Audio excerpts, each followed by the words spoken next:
The article I chose to discuss for this week's Research Rainbow dealing with sexual representation was New Rules for New Times, Sportswomen and Media Representation in the Third Wave.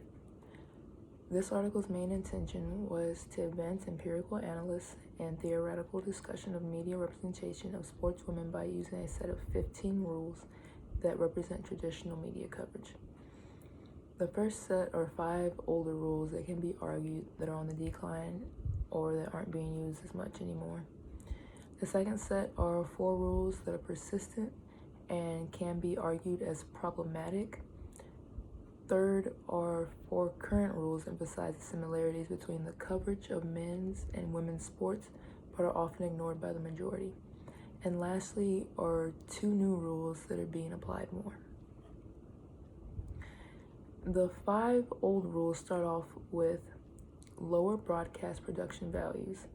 In the beginning, when women's sports were first starting to be televised, their sports coverage was nowhere near to what men's sports coverage was. They had blurry images, lower sound quality, fewer cameramen, they didn't have instant replay, and there was just a lot of mistakes being made.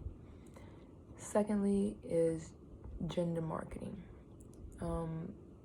Most of the time, men's team are referred to the team, and women's teams often have lady or women's place in front of the team name.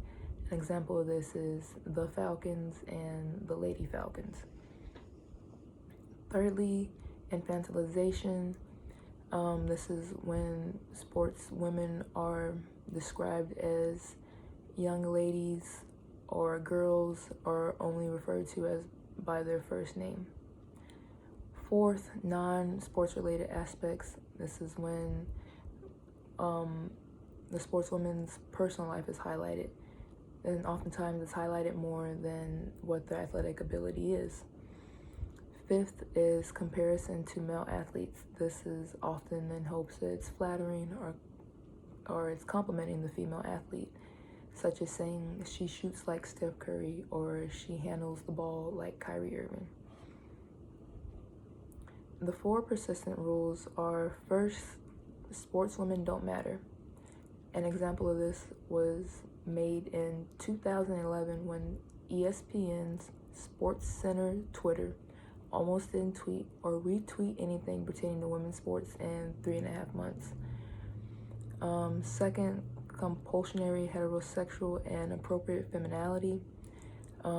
This highlights how females may fear that playing or getting involved in sports may make them more masculine. And the third and fourth rule pretty much go hand in hand. Sexualization and ambivalence both focus on female athletes' body rather than their athletic abilities. And when I say focus on their bodies, it's more in a sexual way. The 4 current rules are that athletes in action, serious athletes, model citizen, and us and them.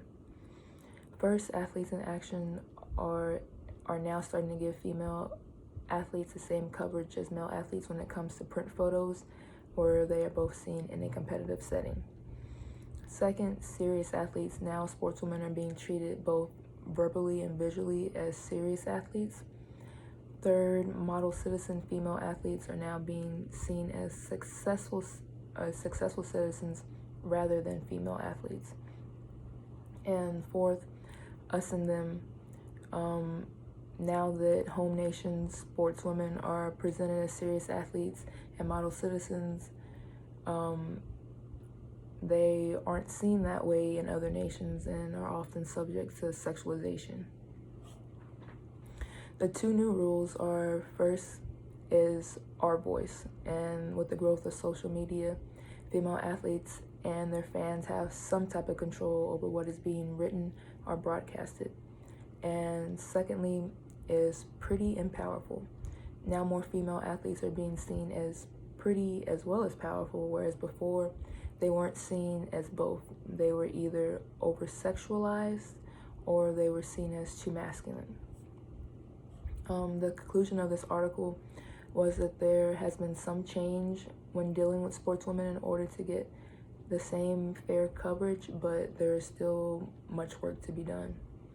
I believe that this article dealt with cultivation theory as well as agenda setting, because the media depicts what the public sees, and back when women's sports were just starting to get covered, they weren't covered as well as men's sports, and I do feel like that had some type of influence on us today.